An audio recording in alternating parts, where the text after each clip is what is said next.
I would like to share a little bit about our family and a few of the reasons that make me so passionate about wanting to share hope and wanting to help people understand that no one needs to feel alone in this world, regardless of what they're going through. In April of 2013, my daughter was diagnosed with a very rare, it's literally thought to be one of a kind, aggressive, malignant brain tumor. Hearing that my daughter had cancer was one of the hardest things as a parent I could ever hear. Then hearing it was one of a kind and no one really knew what to do with it or how exactly to treat it was very, very difficult. But the one thing that was not difficult was to hold on to hope, to know that regardless of the situation or how stormy, gloomy, or dreary it looked, that hope was real and it would remain real. To hear that there's no known cure for an unknown condition, that was hard. But again, finding hope and holding on to that was not only important, it was vital to this journey.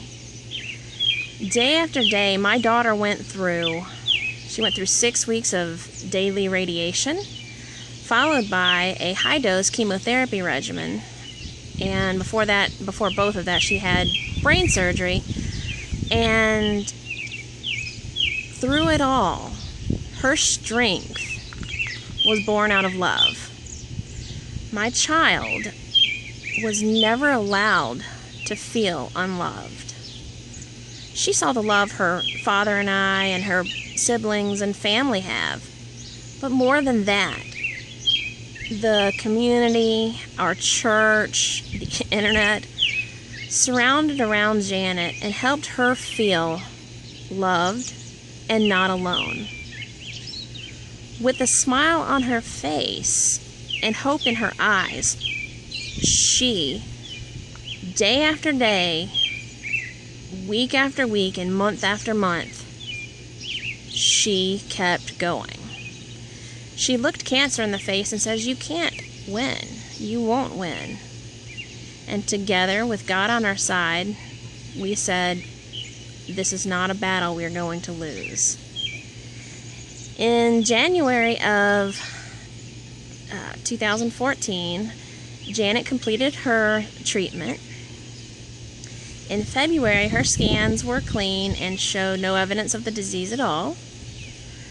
And then for a couple months, we tried to adjust, or have been trying to adjust to life outside of the hospital again, because everything as we knew it would never be the same, So then in May, we had her 3-month follow-up scans, and there was a small spot on her spine, which in one report showed the possibility of a drop metastasis, which simply means a cancer that has spread to the spine.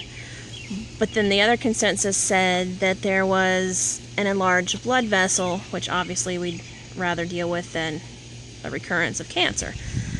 But through even that, I have learned the strength that comes with doing life together with other people, with saying, hey, today just kind of sucks. I need you to hold my hand or let me lean on you when I don't feel like I can walk myself, when I don't feel like I can hold myself.